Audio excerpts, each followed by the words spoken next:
What if I told you that one of the most surprising faith stories in the world is happening right now, in a place almost nobody expected? When people think of Catholic strongholds, their minds usually go to Europe with its grand cathedrals, or Latin America with its vibrant processions and massive pilgrimages. But the real story of today is unfolding in Southeast Asia, a region often seen as the home of golden pagodas, ancient chants, and deeply rooted Eastern religions. A quiet revolution is sweeping through villages and cities alike, carried not by conquest or commerce, but by the cross. Catholicism, once seen as a foreign outlier, is now rising with force and grace. From jungle chapels to the glass-walled cathedrals, from remote islands to crowded capitals, the church is growing and it's changing lives. This story is too powerful to go unnoticed. Hit the like button to help it reach others who are searching for meaning in unexpected places. And don't look away now. The most astonishing moments are still ahead. Number 11. Brunei. A silent flame in an Islamic kingdom. Brunei is one of the smallest nations in Southeast Asia, with a population of just 450,000 people. It is also one of the wealthiest, thanks to its oil reserves. But beneath the polished surface of wealth and order, there is a story of quiet struggle. Catholics here make up only about 21,000 people, roughly 4.7% of the population. That may sound small, but what makes it remarkable is the way this faith survives against extraordinary odds. Brunei is an Islamic state that enforces Sharia law. For Catholics, this means their religious life is sharply restricted. They cannot evangelize publicly. They cannot distribute Christian books freely. They cannot even display crosses openly in public spaces. Mass is allowed, but only inside approved church buildings that are watched carefully. There are no processions through the streets, no large religious festivals in the open. On the outside, Catholicism here seems invisible. And yet, in living rooms, kitchens, and quiet bedrooms, the faith burns like a hidden candle. Families gather behind closed doors to pray the rosary. Catechism classes for children are held quietly in private homes. Priests celebrate Mass within church walls, and the faithful attend with devotion, knowing their freedom could easily be taken. It is a church that lives in whispers, but those whispers carry immense power. Because in Brunei, Catholicism is not about outward show. It is about faithfulness in the shadows. And sometimes, when faith is forced underground, it becomes even stronger. The Catholics of Brunei remind the world that belief does not need applause or recognition. It only needs courage and perseverance. Number 10. Timor-Leste. A nation born in faith and baptized in fire. If Brunei shows us what it means to survive in silence, Timor-Leste shows us what it means to live faith as a national heartbeat. Out of a population of just 1.34 million, over 98%, that's about 1.3 million people, are Catholic. This makes Timor-Leste not just the most Catholic country in Southeast Asia, but one of the most Catholic countries in the entire world. And here, Catholicism is not a private label. It is a way of life. It is the very identity of the nation. The roots of the faith go back to the 16th century, when Portuguese missionaries first brought Christianity to this rugged island. But its true test came during the brutal years of Indonesian occupation, beginning in 1975. For decades, the people of Timor-Leste suffered violence, poverty, and oppression. And during this dark period, the Catholic Church stood by them. Priests risked imprisonment and death to offer. Massachusetts bishops spoke when no one else could. The Church became not just a spiritual refuge, but a voice of unity and resistance. When independence was finally achieved in 2002, it was clear that Catholicism had shaped not only their faith but also their survival as a nation. Today, the fruits of that suffering are everywhere. In villages across the mountains and along the coasts, families gather every evening to pray the rosary together. Children grow up surrounded by Catholic tradition, not as something foreign, but as part of their very bloodline. Vocations are flourishing, with hundreds of young men and women entering seminaries and convents. And remarkably, Timor-Leste has begun sending its own missionaries to other countries in Asia. This small nation, once oppressed and nearly forgotten, has now become a springboard of faith for the region. In Timor-Leste, Catholicism is not a minority. It is not a whisper. It is the song of an entire people. Number 9. Laos. The mustard seed in the mountain mist. If Timor-Leste shows us numbers that are overwhelming, Laos shows us numbers that look tiny but hide something astonishing. Out of a population of nearly 8 million, only about 100,000 people in Laos identify as Catholic. That's just 1.3%. At first glance, this looks like nothing. And yet, what makes the church in Laos powerful is not its size, but its survival. Most of the Catholics here are from minority groups such as the Hmong and Khmer, living in remote mountain villages far from the capital. There are only around 25 priests in the whole country, which means many communities go weeks or even months without a visiting priest. So how do they keep the faith alive? Through lay leaders and families.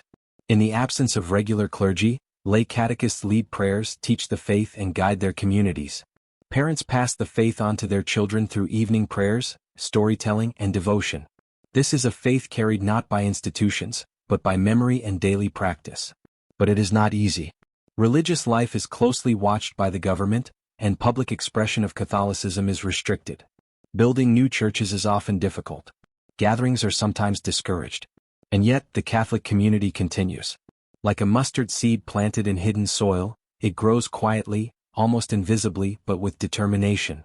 For Catholics in Laos, faith is not about comfort or visibility. It is about loyalty, sacrifice, and trust in God's promise that even the smallest seed can become a great tree. Number 8. Cambodia. From genocide to grace. Few Catholic stories in the modern world are as heartbreaking and yet as hopeful as that of Cambodia. In the 1970s, the nation was plunged into one of the darkest chapters in history under the brutal rule of the Khmer Rouge. During those years, religion itself was targeted for destruction. Catholic priests were executed. Churches were torn down or abandoned. Entire communities of believers vanished into mass graves. The goal was not just to silence the church, but to erase it, to remove any memory of faith from the land. By the late 1970s, Catholicism in Cambodia seemed almost extinct. And yet, today, decades later, the church is rising again. Not as a faint echo of what it once was, but as a vibrant and surprising rebirth. Today, Cambodia is home to more than 120,000 Catholics in a population of over 17 million. That may sound like a small number, but what makes it extraordinary is that most of these Catholics are not the descendants of survivors from the Khmer Rouge era. They are new converts, young men and women who have found hope and healing in the message of the gospel. In a country still scarred by trauma and loss, the Catholic Church has become a source of mercy, dignity, and restoration. Catholic communities are building not only new churches but new lives.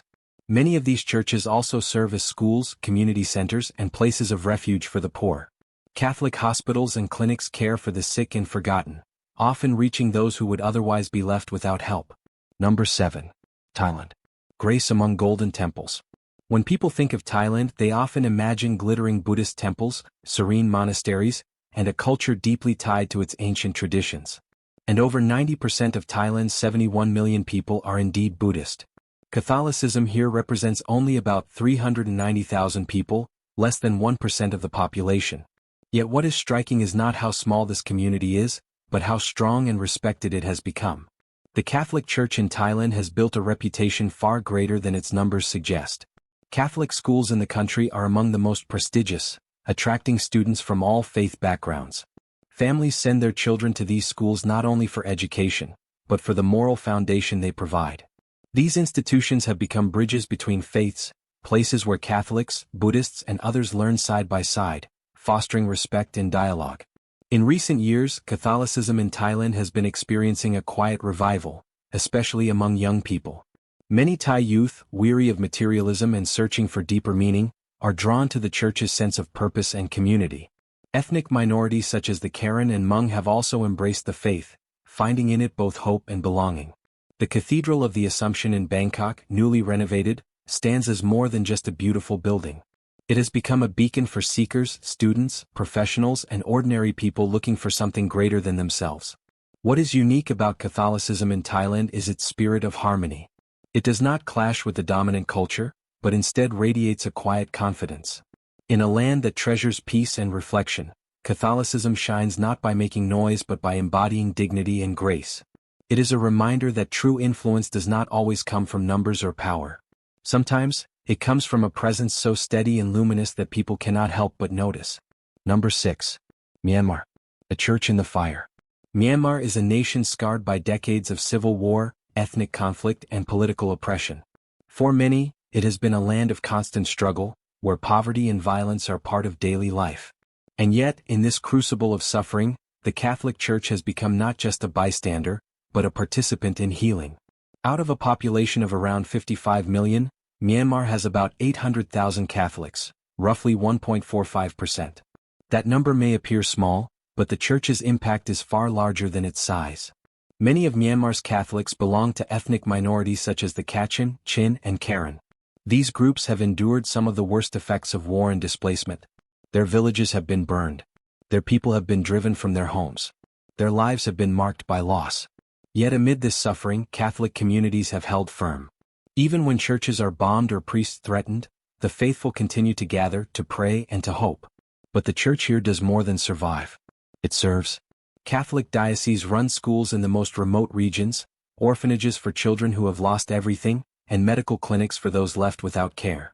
The church operates refugee camps where people of all faiths find shelter and aid. In the absence of reliable state support, the Catholic Church has become a frontline responder, offering food, shelter, and dignity to those who have been forgotten. Number 5. Singapore. Faith in the heart of a technological capital. If there is any place in Southeast Asia that feels like a glimpse into the future, it is Singapore. Towering skyscrapers, world-class technology, efficiency at every level, this is a nation that many see as a symbol of progress. And yet, inside this modern powerhouse, the Catholic Church has not faded into the background. Instead, it has found new ways to thrive. Out of a population of 5.9 million, around 390,000 are Catholic, making up more than 6.6% of the nation. On paper, that might not look overwhelming, but the reality is that Catholicism here has become deeply woven into the cultural, intellectual, and even digital life of the country. Unlike in many advanced societies where religion often drifts to the margins, Catholicism in Singapore has taken a different path. It has chosen not to retreat from modernity but to engage with it head-on. The Catholic community here is active, informed, and unafraid of big questions. Adult catechesis programs, theological studies, and forums on philosophy attract professionals, university students, and ordinary seekers who want more than surface-level answers. In a city buzzing with commerce and competition, Catholics gather to explore questions of truth, morality, and meaning, bringing a different kind of depth to Singapore's fast-paced lifestyle. One of the most unique expressions of faith here is the widespread popularity of Ignatian retreats, quiet, intense journeys of prayer and self-reflection rooted in the teachings of Saint Ignatius of Loyola. Business leaders, students, and everyday workers step away from the noise of the city to enter into silence, rediscovering God's presence in the midst of their busy lives. Youth programs, too, are flourishing, giving young Catholics a sense of purpose and mission. They are being formed not just to practice their faith privately, but to engage society with courage and compassion. Number 4. Malaysia. Where many cultures meet one church. Malaysia is a country known for its incredible diversity. Malays, Chinese, Indians, and dozens of indigenous peoples all call this land home. In such a colorful mix of cultures and languages, the Catholic Church has found a powerful way to unite differences under one faith. Out of a population of 34 million, around 1.5 million are Catholic, about 4.4%. Though a minority, their presence is striking, especially in the eastern states of Sabah and Sarawak, where Catholicism has flourished for generations. In these regions, Catholicism is not just practiced. It is celebrated with joy.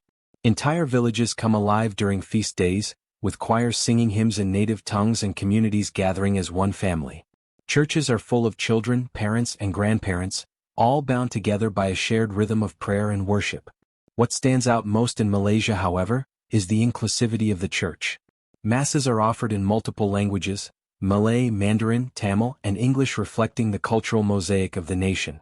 What could be seen as a challenge has instead become a strength, allowing Catholics from every background to worship together and witness the beauty of unity in diversity. Number 3. Vietnam. The fertile soil of vocations. Vietnam is one of the most fascinating Catholic stories in the world today.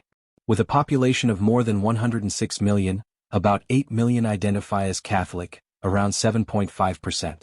But the numbers alone do not capture what is happening here. What sets Vietnam apart is the sheer vitality of its church and the extraordinary rise in vocations. Each year, thousands of young men and women in Vietnam choose to dedicate their lives to God by entering seminaries, convents, and missionary orders. So many are applying that seminaries are often filled beyond capacity, with waiting lists that stretch on for years. This surge has made Vietnam one of the leading countries in the world for priestly and religious vocations. Young Vietnamese priests and sisters are not only serving at home, but also being sent abroad to help dioceses in Europe, Africa, and the Americas that struggle with priest shortages. In a world where vocations are declining in many places, Vietnam has become a surprising source of renewal and mission for the global church. But the vitality of the church in Vietnam is not limited to seminaries. Parish life here is alive and overflowing. Families attend daily mass together. Streets are filled with candlelight processions. Young people crowd novenas and Eucharistic adoration. Catholic festivals become citywide events that weave faith into everyday life. The liturgy itself is deeply reverent yet also infused with Vietnamese culture, music and tradition, making every celebration feel rooted in both history and hope. Number 2.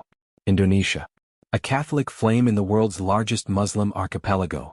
Indonesia is the fourth most populous country on Earth, with over 282 million people. It is also the largest Muslim-majority nation in the world. At first glance, one might assume that Catholicism here would be almost invisible. But the truth is very different. Across this vast nation of more than 17,000 islands, the Catholic Church has taken deep root, becoming one of the most dynamic communities in Southeast Asia. Out of Indonesia's massive population, more than 8.7 million are Catholic, about 3.1%. It may sound like a minority, but in Indonesia, this minority is full of life, influence, and growing strength. In regions such as Flores, Timor, and Papua, Catholicism is not just present, it is central. Whole communities are built around the rhythm of the church. Crucifixes hang proudly in homes. Church bells mark the hours of daily life. Sunday Mass is a village-wide celebration, with choirs filling the air and processions spilling into the streets. Here the church is not foreign. It is family. It is tradition. It is the very heartbeat of society. Indonesia's Catholic community is also young and vibrant. Seminaries are full, with many young men training for the priesthood. Religious sisters and missionaries are active, teaching, caring for the sick, and guiding youth. What makes Indonesia unique is the way Catholics are embracing both tradition and modernity. On one hand, their faith is expressed through ancient rituals, sacred music, and family traditions. On the other hand, Catholic leaders have embraced digital evangelization with creativity and passion. Masses are live-streamed to distant islands. Catechism lessons appear on YouTube. Social media platforms buzz with Catholic content in local languages, reaching the faithful even in the remotest corners of the archipelago. Number 1. The Philippines. The glorious beacon of Asian Catholicism. At the very top of this list stands the Philippines, the largest Catholic nation in Southeast Asia, and one of the largest in the entire world. With a population of 111 million, nearly 86 million are Catholic. That is about 78% of the entire nation. These numbers alone are breathtaking, but the reality of Catholic life here goes far beyond statistics. Catholicism is not simply a religion in the Philippines. It is the very fabric of daily life. From the crowded streets of Manila to the quiet rice terraces of the Cordilleras, the Catholic presence is everywhere. Church bells call the faithful to daily Massachusetts rosaries are prayed on buses and in jeepneys. Small chapels dot villages, towns, and city blocks. Holy Week is observed with such devotion that entire towns reenact the Passion of Christ, blurring the line between liturgy and life. Feast days of saints are celebrated with processions, music, food, and prayer, bringing whole communities together in joy and reverence. The church here is massive in scale. There are over 11,000 parishes spread across the islands. Thousands of religious congregations run schools, hospitals, and social missions. Catholic media reaches millions of homes. Devotions to the Santo Niño, Our Lady of Penafrancia, and countless other traditions flourish, drawing millions of pilgrims every year. In the Philippines, faith is not hidden. It is lived openly, joyfully, and passionately. But perhaps the most powerful feature of Philippine Catholicism is its missionary spirit. Each year, hundreds of priests, nuns, and lay missionaries leave the Philippines to serve in other parts of the world. They go to Africa, to Europe, to the Middle East, bringing with them the deep devotion and resilience of their homeland. Overseas Filipino workers too bring their faith with them, forming communities of prayer and support wherever they go. In this way, the Philippines is not just a Catholic nation. It is a wellspring of mission, sending light far beyond its shores. Catholicism is rising in Southeast Asia, quietly, powerfully, and unmistakably. From thriving parishes to booming vocations, this region is becoming a new center of faith and mission. Which country's story inspired you the most? Let us know in the comments below.